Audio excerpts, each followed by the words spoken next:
Adam actually had, I would say, probably a typical wedge configuration. He had a fairly traditional pitching wedge in his iron set, and then he had lofts of 52, 56 and 60, which is fairly sensible gapping. The reality was when Adam actually chose to hit full shots with each of those wedges was that the distances bunched quite considerably.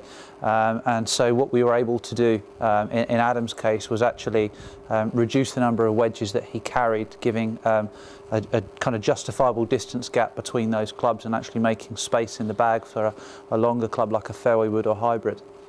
Adam was a typical golfer that was maybe bamboozled a little bit by marketing and felt it necessary to purchase a tour caliber or premium ball.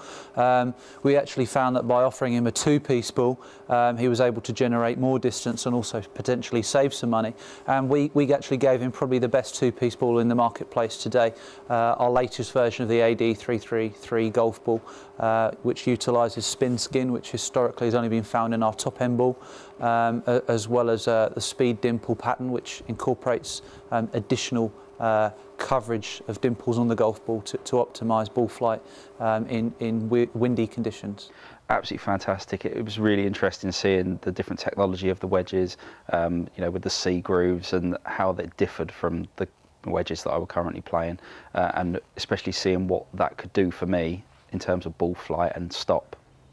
Dean was really knowledgeable. He could tell my swing straight away and could tell that I needed more spin, what shafts I needed. It was something I'd never heard of with wedges before, having different heads with different wedges, with different shafts. On a full swing, ball flight was always the same. I'd get a nice high flight and it would stop, and I really noticed that even on a range fairway, the ball stopped for me, which is something I never see when I'm normally hitting wedges at my range. It was the ball I was expecting. It was the AD333. It fits my handicap. There's no reason for someone like me to be spending a lot of money on golf balls where my skill level doesn't warrant it. The ball felt really solid on impact, yet really grippy when you actually run your fingers across it. So I think it'll do wonders for my game.